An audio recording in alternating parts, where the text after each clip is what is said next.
PM आवास हिताधिकारी को मागणारे मिलिबो बाली मागणारे 2 tractor बाली देबे सरकार ए नै बड़ सूचना दैछंती राजस्व मंत्री सुरेश पुजारी। हिताधिकारी माने जेउ भली घर तैयारी करबा को सस्तारे बाली पाई परिबे सेथिपई सरकार योजना करूछंती एवं ए नै परमिट इश्यू करा जिवो। मंत्री को सूचना अनुसार हाईवा बदल रे अन्य गाड़ी व्यवहार करा जिवो काहेकिना हाईवा द्वारा प्रधानमंत्री सड़क क्षतिग्रस्त हेउची ए नै बाली उठाण पाई केउ गाड़ी व्यवहार हेबो एवं केते बाली उठाई परिबे एथि पाई एसओपी प्रस्तुत हेउची। जेउ माने प्रधानमंत्री आवास योजना रे घर करूछंती मध्यबित्तिको कथा हेउ बा गरीबंको श्रेणीर कथा हेउ सेमानंकु बिना खर्च रे निशुल्क भावरे 2 ट्रैक्टर बाली जुगाई दिया जिवो। एथि सहित पुणी जेउ माने भी निजर घर तैयारी करूछंती सेमाने मध्य किपरि सस्तारे बाली पाई परिबे एवं निज स्वप्नर घर खंडिए करि परिबे ए नै सरकार चिंतित एवं एसओपी प्रस्तुत करूछंती।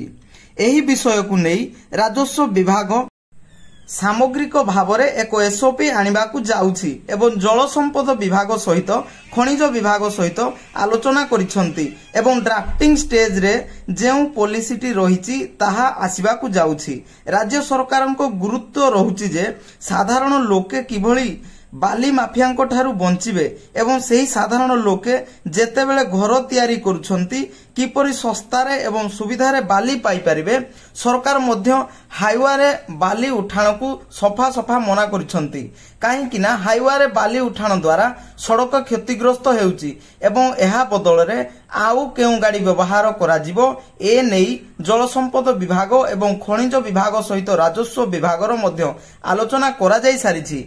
तो दर्शक बंधु आपण माने मध्य जानिछंती तो एही वर्षा दिन रे घर खंडिए बनेबा पई हेले बाली हेउ सीमेंट हो इटा हो बा पत्थर हो जहा आपण किनिबा पई चाहिबे ताहा सस्तारे मिलिबो नाही। जहार दर 1000 टंका अछि धन्य बालीर ट्रिप पिछा 1000 टंका अछि ताहार 2 गुण आपण 2000 टंका देले मध्य बाली मिली पारिबो नाही एवं किछिरो दाम बढ़ी जाय थाए। सेति पई सरकारंकर एही जो सहाय्य करिवार प्रतिश्रुति बा एही एक योजना एहा आगो को जारी रहू बा एहा हेबो बोली हमर आशा। पीएम आवास हिताधिकारी को मागणा रे मिलिबो बाली एही कथाटी आज्ञा सुनिबा को सत लागुनी बरं एहा सत कारण निजे राजस्व मंत्री सुरेश पुजारी ए सूचना दैछंती। तो दर्शक बंधु वीडियोटी भल लागिथिले गुटे लाइक करबा सहित चैनल को नुआ हिथिले सब्सक्राइब करनियंतु। जय जगन्नाथ।